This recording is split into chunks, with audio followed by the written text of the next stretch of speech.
Hallelujah. सबको जय मसीह की।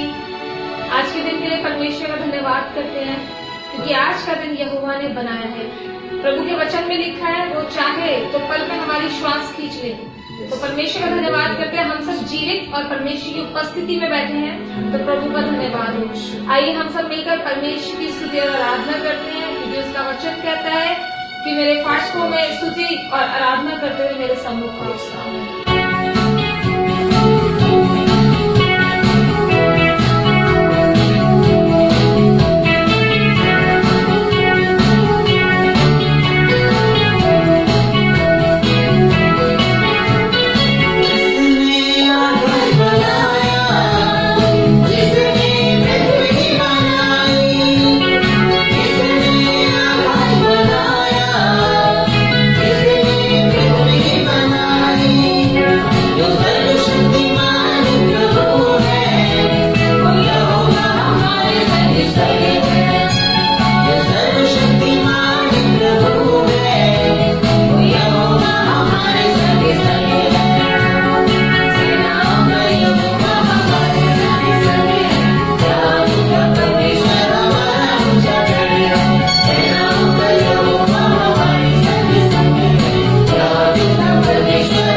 धन्यवाद करते हैं। जो हमें सुनते हैं प्रभु वो भी आशीष पाने पाए खुदा। तेरा धन्यवाद करते हैं प्रभु। सारा आदर महिमा आपको देते हैं। यीशु मसीह के नाम में प्रार्थना मांगकर सुन और कबूल कर। आमीन। परमेश्वर का धन्यवाद करते हैं। सबको जय मसीह की। आइए हम परमेश्वर के वचन में चलते हैं और आज हम सीखने वाले हैं कि परमेश्वर हमारा उद्धार करता है। परमेश्वर हमारा प्रतिदिन बोझ उठाता है क्योंकि परमेश्वर हमसे प्यार करता है और परमेश्वर अपनी खोए हुए भेड़ों जो हम भटक गए हैं उन सबको अपने पास बुलाता है। वो कहता है और हमेशा संभालता है, सुरक्षा देता है। जैसे दोस्तों आज के इस दौर में जो समय आया है, जो संकट का समय आया है, ये सभी परमेश्वर की महिमा के लिए है, परमेश्वर के द्वारा नियुक्त किया गया समय है। क्योंकि परमेश्वर हर समय भला है, कैसी भी परिस्थिति है लेकिन परमेश्वर भला है। अपने वचन में वो कहता है कि हमें किसी भी प्रकार की जब भी परेशानी है, दुख है, तकलीफ है, फिर भी परमेश्वर का हर समय भजन गाया करो, परमेश्वर को धन्यवाद कहा करो क्योंकि परमेश्वर हमारा महान है। हालेलुया। तो आज का जो टॉपिक है, आज जो हम वचन जैसे देखते हैं परमेश्वर का, वो ये कहता है, हम निकालेंगे सभी लोग भजन संहिता 68 और उसका 19 यानी भजन संहिता 68 का 19 और हम पढ़ते हैं और देखते हैं कि वचन में परमेश्वर क्या कहता है। भजन संहिता 68 उसका 19 ये कहता है, धन्य है प्रभु जो प्रतिदिन हमारा बोझ उठाता है, वही हमारा उद्धार करता परमेश्वर है। हालेलुया। आइए इस वचन के द्वारा आज हम सीखेंगे। उससे पहले हम प्रार्थना करते हैं ताकि परमेश्वर इस वचन के द्वारा इस समय में हम सभी से बातें करें और हम सबको अपना प्रेम दे, अपना आशीर्वाद दे। धन्यवाद करते हैं पिता परमेश्वर आज के दिन के लिए, इस सुंदर समय के लिए प्रभु जी। जैसे इस वचन में कहता है प्रभु जी, और इस वचन के माध्यम से जो आज हम सीखेंगे, समझेंगे, वो तेरी महिमा के कारण ठहरे पिता परमेश्वर। धन्यवाद करते हैं इस वचन के द्वारा और आज हमें आशीषित करें। आमीन। आज का जैसे इस वचन में परमेश्वर ने कहा है, धन्य है प्रभु। यस, परमेश्वर हमारा धन्य है क्योंकि वो प्रतिदिन हमारा बोझ उठाता है। हम जाने अनजाने में परमेश्वर को जानते नहीं थे तब भी, और आज हम जानते हैं, और आने वाले जितनी भी जनरेशन है उन सभी में परमेश्वर उसका बोझ उठाता है। क्योंकि वचन में पहले लिख दिया गया है, वचन में पहले भविष्यवाणी कर दिया गया है कि वो हमारा परमेश्वर है क्योंकि उन्हीं से हम सभी उत्पन्न हुए और वो प्रतिदिन यानी एक दिन नहीं, जो पिछले समय में जो बीत गया समय उसमें नहीं और आज नहीं, आने वाले समय पूरे ही समय के लिए जो आदम से समय आज तक हम पहुंचे हैं और इस बीच में जो आने वाले समय और आगे आएगा, उन सभी दिनों में परमेश्वर हमसे वायदा करता है कि वो हमारा बोझ उठाता है। हालेलुया। वो धन्य प्रभु है क्योंकि प्रतिदिन वो बोझ उठाता है। हम नहीं जानते, आज जो परमेश्वर को नहीं जानते हैं, जो परमेश्वर के बारे में गलत कहता है, जो परमेश्वर को खोजता भी नहीं है, परमेश्वर उन सभी का भी बोझ उठाता है। क्योंकि जितने भी मनुष्य हैं, जितने भी लोग हैं, सब उन्हीं का है। तो उन सब का भी परमेश्वर एक ना एक जरिया बनाते हुए हमारे द्वारा, या बहुत सारे लोग जो परमेश्वर को मानते हैं, परमेश्वर का दास है, वो जाते हैं उनके पास और कहता है कि मैं हर एक मनुष्य का बोझ, प्रतिदिन उसकी समस्या का हल किसी न किसी के माध्यम से करते हैं। मैं परमेश्वर का धन्यवाद करता हूँ कि आज ये समय, इस समय में मैं जो आज परमेश्वर की महिमा कर रहा हूँ, इस वचन के द्वारा जो परमेश्वर की बातें हम शेयर कर रहे हैं, आप लोग सभी देख रहे हैं, सुन रहे हैं, ये कभी उनके द्वारा परमेश्वर का वचन मेरे पास आया था। उस दिन मैं परमेश्वर को नहीं जानता था, कोई जरिया रहा होगा, क्योंकि परमेश्वर शुरू से मुझसे प्रेम करता है, शुरू से हम सभी से प्रेम करता है। उन्होंने कहा कि जब तुम माँ के पेट में था तब से वो हम पर चित्त लगाया। हालेलुया। परमेश्वर का धन्यवाद हो इन सारी बातों में। कहता है परमेश्वर कि तब से मैं तुम पर चित्त लगाया, क्योंकि वो प्रतिदिन हमारा बोझ उठाता है, वो तब से हम पर चित्त लगाता है। आज हम जितने भी लोग जिस भी स्थिति में हैं, परमेश्वर का धन्य कहेंगे, धन्यवाद कहेंगे, क्योंकि परमेश्वर चाहता है कि उनकी महिमा हमारे मुख से, हमारे जीवन से निरंतर होती है। हम धन्यवाद कहेंगे क्योंकि तब से लेकर हमारे लिए वो बोझ उठाता रहा है और आगे भी उठाएगा, क्योंकि वो हमसे प्रेम करता है। वो हमारा परमेश्वर है, क्योंकि उसने हमें सृजा है अपनी महिमा के लिए। धन्यवाद करते हैं। और आगे इस वचन में कहता है वही हमारा उद्धार करता परमेश्वर है। दोस्तों, मैं ये बताना चाहता हूँ कि परमेश्वर हमसे इतना प्रेम करता है, इतना प्रेम करता है कि हम पापी थे तो ठीक समय में परमेश्वर अपने ही इकलौते पुत्र को हमारे लिए भेजा, ताकि जो कोई उस पर विश्वास करेगा वो नष्ट नहीं परंतु अनंत जीवन तक उद्धार का जीवन जिएगा, अनंत जीवन को देखेगा जो स्वर्ग का जीवन है। हम नर्क से बचाए गए क्योंकि वही हमारा उद्धार करता है। परमेश्वर हमारा उद्धार करता है, जो यूहन्ना 1:14 वचन में लिखा है, कहा है कि वह वचन देहधारी हुआ, यानी परमेश्वर देहधारी होकर हमारे बीच में डेरा किया ताकि हम उन पर विश्वास करें और उद्धार को प्राप्त करें। वही परमेश्वर यहाँ कहता है कि वही परमेश्वर हमारा उद्धार करता है, हम सभी का उद्धार करता है। मैं ये कहता हूँ कि मेरा उद्धार करता है। आप लोग एक दूसरे को, पड़ोसी को बोल सकते हैं कि वो हमारा उद्धार करता है, क्योंकि वो हमेशा ये वादा और अपने वादे को पूरा करता है। मैं परमेश्वर का धन्यवाद करता हूँ इस सुंदर वचन के लिए। और आगे परमेश्वर ये कहता है कि किसी भी समय में, कैसी भी परिस्थिति है, उन सभी में अपने आप को कभी कमजोर समझ रहे हैं, जहां अपने आप को जब निसहाय समझ रहे हैं, जब अपने आप को निर्बल समझ रहे हैं, तो अपना बोझ प्रभु पर डाल दें। जैसे भजन संहिता 55 और उसका 22 ये कहता है, जैसे हम देखेंगे वचन से, तो वचन ये कहता है, भजन संहिता 55 उसका 22 वचन ये कहता है कि अपना बोझ यहोवा पर डाल दे, वह तुझे संभालेगा। हालेलुया। वो वचन में कहता है कि जितने भी लोग हैं, आज हम सभी के पास इतने बोझ हैं जो हमने जो हमें बाप दादाओं से मिला श्राप, जो हमने गुनाह करा, जो हमारे माहौल ने हमें धोखा दिया या हम पाप में चले गए, उन सब का बोझ इतना भारी है, उन सब के बोझ को हम लेकर चल रहे हैं, क्योंकि हम निसहाय हो जाते हैं, हम निराशा में चले जाते हैं। दोस्तों, हम परेशान हो जाते हैं। हमें आगे अपने जीवन को संभालने के लिए, अपने जीवन को सुधारने के लिए या एक अच्छा जीवन जीने के लिए हमें जगह नहीं मिलता, समय नहीं मिलता, एक रास्ता नहीं दिखता। वो बोझ हमें रोकता है। उसी बोझ का बात जो है परमेश्वर कहता है, अपना बोझ यहोवा पर डाल, वह तुझे संभालेगा। क्योंकि जब अपने बोझ को हम डाल देते हैं यहोवा पर जब हम डाल देते हैं तो वो संभालता है, क्योंकि वो संभालने वाला परमेश्वर है, वो सृजनहार है। पूरे संसार को उन्होंने संभाल रखा है। आप यशायाह में देखेंगे परमेश्वर की इतनी बड़ाई है, इतनी बखान है कि परमेश्वर कितना बड़ा है, कितना महान है। पूरे संसार जो है उनके पांव की चौकी है और पूरे ब्रह्मांड में परमेश्वर फैला हुआ है। तो इतना महान है, जब उन सभी चीजों को संभाल रखा है, हमारे बोझ जो हमारे लिए तो पहाड़ है पर परमेश्वर के लिए वो बहुत ही छोटा है, वो संभालेगा। परंतु हमें परमेश्वर पर विश्वास करना है, हमें परमेश्वर के पास आना है। परमेश्वर हमें बुलाता है, परमेश्वर बुलाता है कि तुम आओ।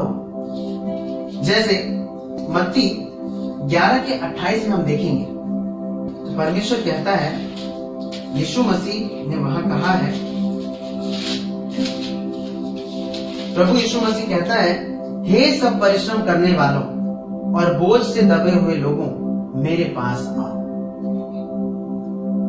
हे सब परिश्रम करने वालों और बोझ से दबे हुए, हम दिन भर मेहनत करते हैं, हम अपने जीवन काल में पीछे से बहुत सारी मेहनत करते आए हुए हैं, फिर भी हमें विश्राम नहीं मिलता, हम शांति को प्राप्त नहीं कर पाते, हम अपने जीवन को अच्छे से जी नहीं पाते, क्योंकि हमारे ही गुनाह जो हमारे ऊपर बोझ के रूप में है, वो परिश्रम हम रोज करते रहते हैं, वो बोझ का बोझ बनते जाता है, हमारे पापों का, हमारे गुनाहों का। जब हम पाप करते हैं तो हम अंगीकार नहीं कर पाते हैं, वो सभी इकट्ठा हो रहा है। पर परमेश्वर कहता है, हे सब परिश्रम करने वालों और बोझ से दबे हुए लोगों, मेरे पास आओ, मैं तुम्हें विश्राम दूंगा। क्योंकि परमेश्वर हमें विश्राम देता है, परमेश्वर हमें हमेशा संभालता है। जैसे हमने 55 के 22 में यानी भजन संहिता 55 के 22 में हमने देखा था कि कहा कि अपना बोझ प्रभु यानी मुझ पर डाल दो, मैं तुझे संभालूंगा।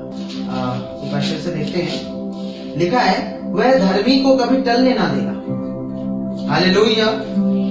वो कहता है कि धर्मी, अगर हम धर्मी हैं, हम अगर धर्मी हैं तो टलने नहीं देगा। आज इस समय में जो संकट का समय हम चारों तरफ देख रहे हैं, इस समय में अगर जो धर्मी है, जो परमेश्वर के साथ है, जो परमेश्वर में विश्वास करता है, परमेश्वर उनको कभी निराश नहीं होने देगा, उनके घर में कभी कभी नहीं होने देगा, उनके जीवन में कभी भी किसी प्रकार की बीमारी नहीं आने देगा। आज जो पूरे संसार में हमारे आसपास जो लोग सभी परेशान हो रहे हैं, लोग सभी भयभीत हो रहे हैं, डरे हुए हैं, लेकिन हमें डरने की कोई जरूरत नहीं है। परमेश्वर कहता है कि अपना बोझ मुझ पर डालो और तुम धर्मी बनो। दोस्तों, जब हम परमेश्वर के पास आते हैं, जब हम परमेश्वर के समीप रहते हैं, हम परमेश्वर की स्तुति करते हैं, हम महिमा करते हैं, वचन पढ़ते हैं, तो हम पवित्र बनते जाते हैं, पवित्र बनते जाते हैं। हम देखेंगे नए नियम में 1 थिस्सलुनीकियों 4:7 इस वचन में परमेश्वर क्या कहता है। 1 थिस्सलुनीकियों में हम जाएंगे और उसके 4 अध्याय का 7 वचन में देखेंगे, क्योंकि परमेश्वर ने हमें अशुद्ध होने के लिए नहीं परंतु पवित्र होने के लिए बुलाया है। हाँ दोस्तों, परमेश्वर हमें बुलाता है। हमने देखा मत्ती 11:28 में कहा कि ये सब परिश्रम करने वाले बोझ से दबे हुए लोगों मेरे पास आओ।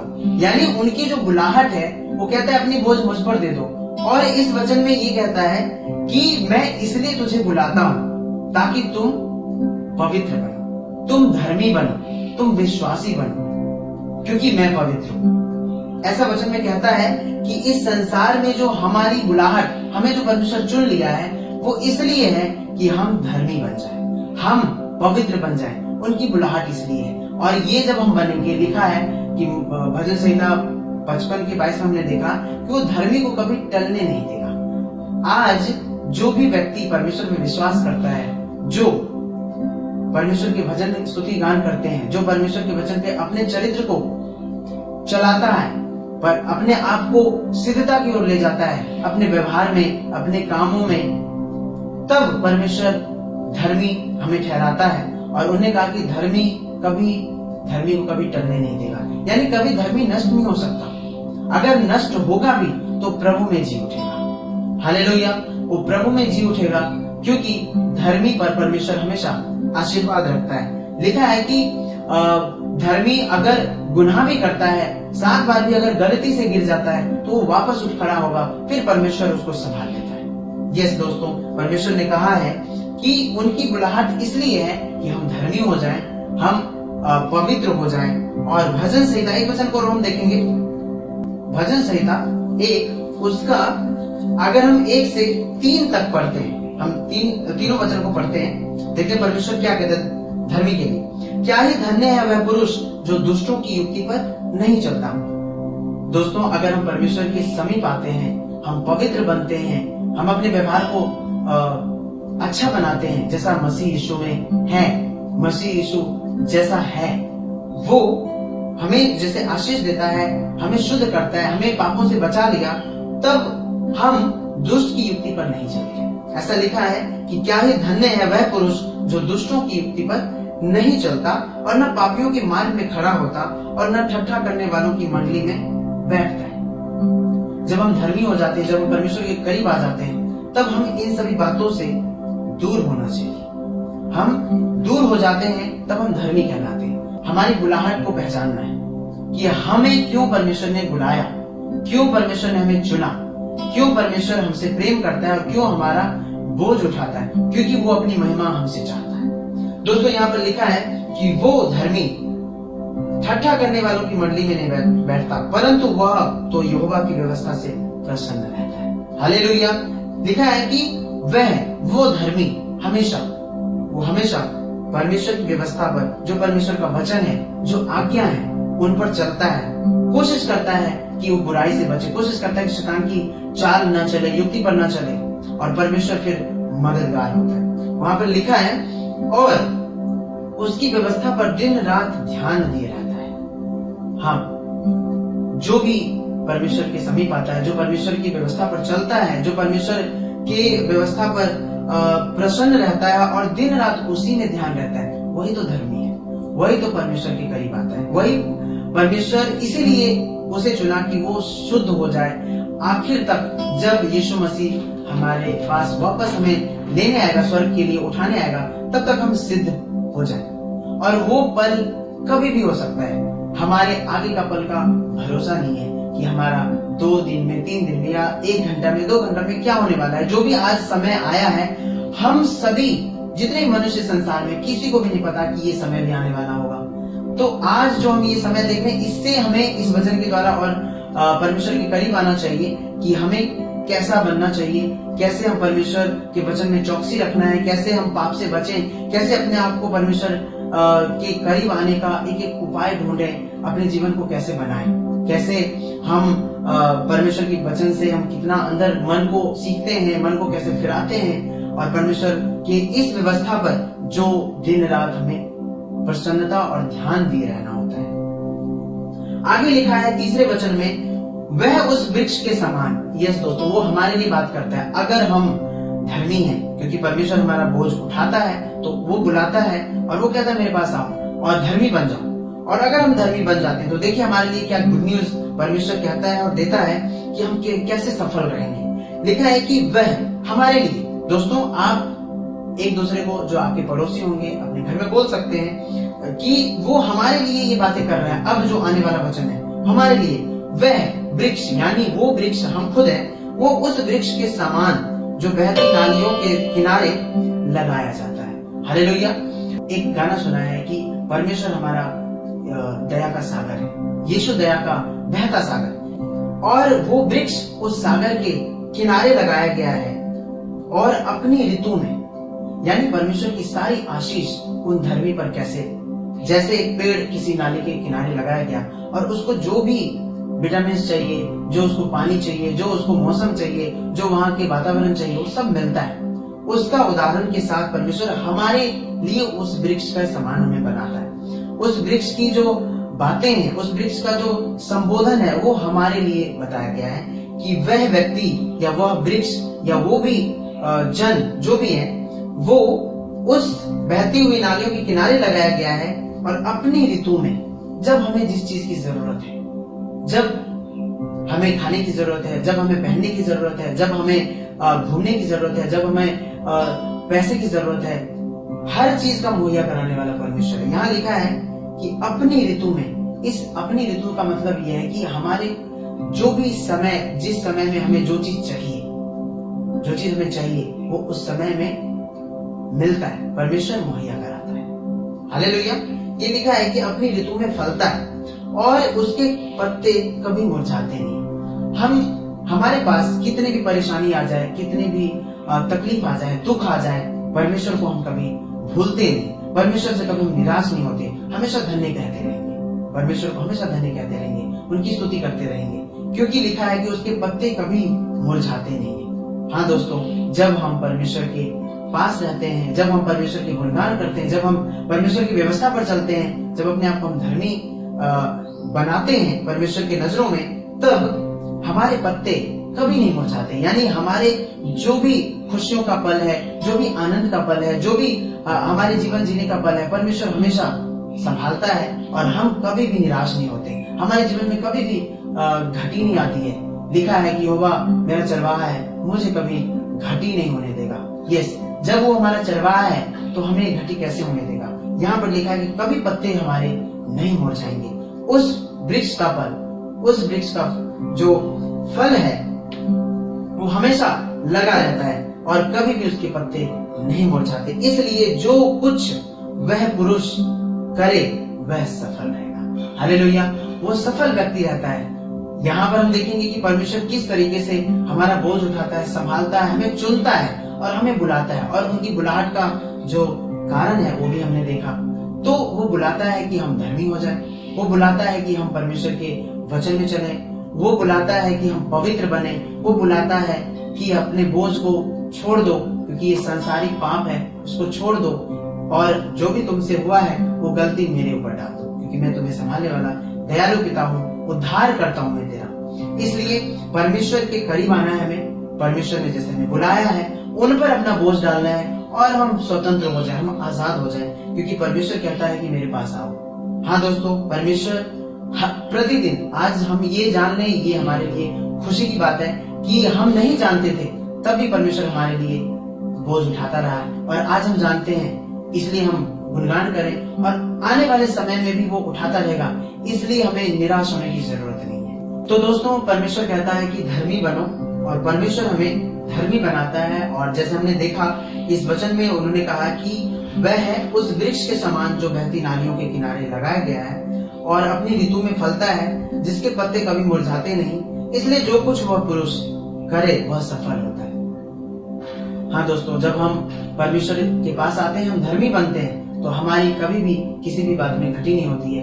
हमेशा हम फल लाने वाले फलदायी वृक्ष बन जाते हैं, और हम एक से अनेक बहुत सारे लोगों को, जैसे हमारा जीवन बचता है, हम दूसरों के भी जीवन को हम बचाना चाहते हैं, उनको भी सुसमाचार सुनाते हैं, ताकि परमेश्वर की इच्छा सब में पूरी हो जाए और वो भी बचाया जाए। जैसे परमेश्वर बुलाता है, प्रतिदिन बोझ उठाता है, और परमेश्वर हमें बुलाता है, उनकी बुलाहट जो है कि धर्मी बनो, और परमेश्वर इसीलिए हमारा प्रतिदिन बोझ उठाता है कि एक ना एक दिन वो आएगा और अपने दुख को लेकर आएगा। और जैसे आज हम देखते हैं दोस्तों की संसार में हमारे आसपास कोरोना कोरोना कोरोना, इसका जो कहर है, इसका जो विलाप है, ये विलाप एक दिन, एक समय आएगा, कुछ पल के, यानी रात से फिर से सवेरा होगा, फिर से दिन होगा, और सब में आनंद में आएगा, खुशियां आएगी। हम एक वचन से देखेंगे कि ये जो दुख है, ये पीड़ाएं हैं। यूहन्ना 16 और उसके 20 वचन में ये कहता है कि मैं तुमसे सच सच कहता हूँ, परमेश्वर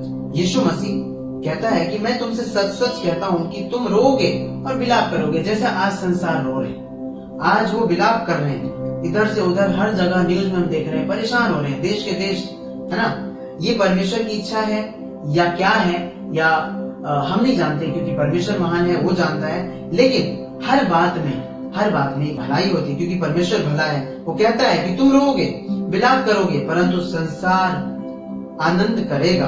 क्यों? क्योंकि परमेश्वर ने हमें बुलाया है, कहा कि तुम्हें शोक होगा, परंतु तुम्हारा शोक आनंद में बदल जाएगा। परमेश्वर ये कहता है कि वो बुलाता है, हम प्रतिदिन अपने ही बोझ से दबे हुए हैं, अपने ही गुनाहों के कारण दबे हुए हैं, जो हमारे पुराने जो भी गुनाह है, जो गलती है, उनसे हम दबे हुए हैं। परंतु परमेश्वर कहता है कि मेरे पास आओ, धर्मी बनो, पवित्र बनो, विश्वास करो।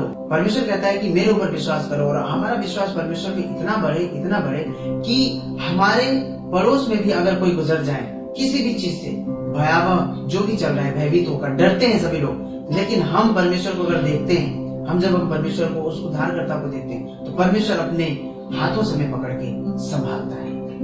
उन्होंने कई बार वायदा किया है कि मैं तुम्हें कभी टलने नहीं दूंगा, कभी तुम्हें नष्ट नहीं होने दूंगा। चाहे माँ अपने बच्चे, दूध पीते बच्चे को छोड़ दे, लेकिन मैं तुम्हें कभी छोड़ूंगा नहीं, कभी त्यागूंगा नहीं। इसलिए वो प्रतिदिन यानी कल भी बोझ उठाया था, आज भी उठा रहा है और कल भी उठाएगा, जो जानते हैं या नहीं जानते। क्योंकि संसार के जितने भी बच्चे हैं, संसार के जितने भी लोग हैं, जन है, वो सभी परमेश्वर ने बनाए, लेकिन परमेश्वर ने कहा कि मन फिराओ, यानी हमें परमेश्वर के पास आना है, वो चुनता है। उन्होंने कहा कि मेरे पास आओ, तुम्हारा जो दुख है, जो तुम्हारा बोझ है, वो मुझे दे दो। हालेलुया।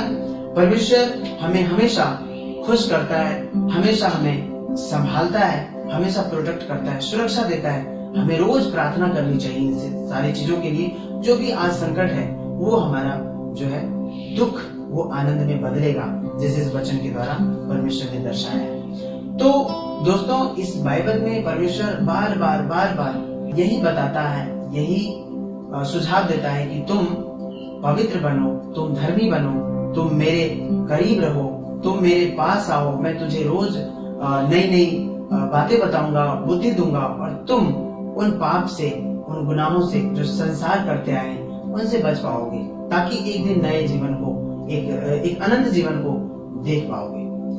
तो दोस्तों, हम परमेश्वर पर हमेशा विश्वास करते रहें, कभी नहीं डरें, क्योंकि परमेश्वर हमारा पिता है, वो दया करता है, वो उद्धार करता है, वो हमेशा संभालता है।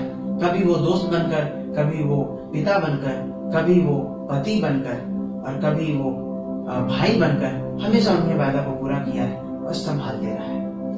आइए आज हम इस वचन के द्वारा सभी आशीष को प्राप्त करेंगे। जो भी हमने सीखा सुना उस पर हम अपने जीवन को लागू करते रहेंगे और अपने जीवन में आगे बढ़ते जाएंगे। इसके लिए हम प्रार्थना करते हैं। धन्यवाद करते हैं पिता परमेश्वर सुंदर समय के लिए प्रभु जी, आज के दिन के लिए जिसमें हमने तेरी महिमा करी। जितने भी लोग देख रहे हैं, जितने भी लोग सुन रहे हैं पिता परमेश्वर, उन सबके दिलों में, उनके सबके मनों में पिता परमेश्वर इन बातों को डालते हैं जो आज का वचन तूने हमें दर्शाया है। धन्यवाद करते हैं पिता परमेश्वर, तुमने सभी को जो सुन रहे थे उनके जीवन को आज इस वचन से बदल दिया, ताकि वो जाने कि प्रभु पिता परमेश्वर प्रतिदिन हमारा बोझ उठाता आया है और हमेशा उठाता रहेगा, परंतु हमें अपनी बुलाहट को पहचानना है। धन्यवाद करते पिता परमेश्वर, उनके जीवन में जो भी कमी घटी है, जो आज के दौर से लोग गुजर रहे हैं, जो लॉकडाउन चल रहा है, जो कोरोना का कहर है पिता परमेश्वर, उन सबसे घबराए नहीं, उन सबसे डरे नहीं, परंतु आप में और ईमान लाए और भी विश्वास करें। अपने वातावरण को, अपने घर के माहौल को, अपने मन के विचारों को शुद्ध करें, पवित्र करें, ताकि वो आपको देखने वाले बने। धन्यवाद करते पिता परमेश्वर, जो आपने आज ज्ञान दिया पिता परमेश्वर, आपने जो वचन के द्वारा हमें सिखाया है प्रभु, वो हम सब लागू करेंगे, क्योंकि तू हमारा उद्धार करता है, प्रतिदिन बोझ उठाने वाला है, और हमारा जो दुख है पिता परमेश्वर वो आनंद में बदलेगा बहुत जल्दी, और सभी को आशीष मिले। धन्यवाद करते हैं यीशु मसीह के पवित्र नाम से इन बातों को मांग लेते हैं, सुन और कबूल करें। आमीन। सबको जय मसीह की और हमेशा प्रभु में बने रहिए। आमीन।